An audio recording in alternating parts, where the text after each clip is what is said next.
Hi, I'm Tom Hart from the Sequential Artists Workshop, where we teach graphic novels and comics here in sunny Gainesville, Florida. This episode, simple storytelling, using pictures to create and to change story. Here's a simple comic strip. It's from 1955. It's from Steve Canyon by Milt Caniff. This would have been one of the most popular comic strips at the time. Steve Canyon, he's an Air Force guy. He saves the world, he gets into a lot of trouble, he kisses a lot of girls. It's the 1950s. So Caniff's main job is to keep you reading. He packs a lot of information into these 4-panel strips. This would have come out on a Wednesday or a Thursday. His main goal is to keep you excited enough to read the next day's newspaper.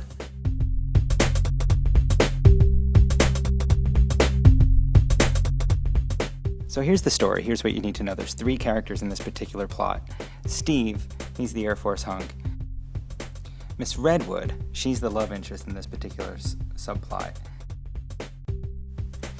And Miss Redwood's Taiwanese maid. This whole story takes place in Taiwan. So in the first panel, Steve Canyon and Miss Redwood are kissing. Second panel, the maid comes in, the telephone's ringing. The maid says, Missy Redwood, telephone rings. Steve and Miss Redwood are still in the background smooching. Panel 3, there's a lot going on. Miss Redwood says, yes, thank you, Hangling. And then she says, hello, this is she speaking. Oh, how do you do, Mr. Hall? Why, no, Holly left here hours ago. Meanwhile, Steve is sort of putting himself back together, and that's the maid sort of walking around in the back. And then in the 4th panel, it says, and so the story breaks that Holly has disappeared. And in the Formosa Straits, and we see this Chinese ship, and coming off of this ship is, for the 11th time, mister, I know nothing about jet engines, and that's the end. And that's designed to get you interested in picking up that newspaper tomorrow and finding out what happened to Holly, finding what Steve's going to do, finding what Miss Redwood's going to do, etc. Here's an exercise we do at SAW. I take those 4 panels, we tack them up onto this wall right back here, and I invite the students, I say, insert a panel or 2 or 3, wherever they seem to need to fit. I usually start by inserting this panel of the telephone ringing. All it does is it just gives us that little more solid amount of time to actually understand that the phone is really ringing. And now I invite the students, one at a time, to insert another panel, something they feel is needed. Now here, students added a simple panel of Steve Canyon taking a breath mint before kissing Miss Redwood. Simple panel, simple idea, but what it does is it just makes that making out scene seem so much more intense now. It's something that had to be prepared for, and it's something that, while it was happening, even the telephone couldn't stop it.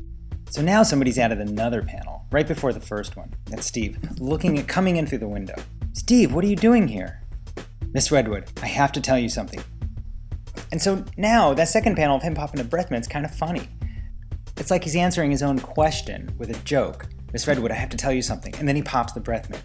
And then that kiss gets going, and it's really long because the phone is ringing. And suddenly you're creating this longer story, this longer mood that's got some lightheartedness, it's got some intensity, all sorts of things are happening just with the addition of these simple panels.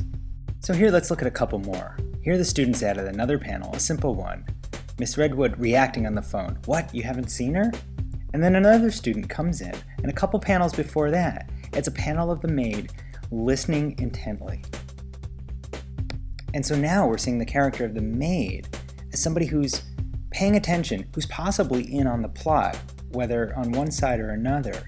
And it makes us even wonder, when she was telling Miss Redwood that the telephone was ringing, was there something else going on in her mind? And if we continue, here somebody's added another panel. Whoa, that kiss is getting crazy out of control. And another panel, the maid is saying, whoa, aliens. And then finally another panel towards the end, Steve's on his way, prepare the trap. Now, this exercise can go on a long time, and in fact, in this particular example, there were pirates and hang gliders and all sorts of things. The important thing is that this is really about play, and about stretching the imagination, and about fiddling around with how pictures combine to tell stories. And if we've done this right, this panel says something about this panel. This panel changes that panel. Everything is responding. Every panel is sort of communicating with every other panel. Pictures are changing the psychology, the plot, the characters' intentions. That's what the comic storytelling is about. It's designed to be a game.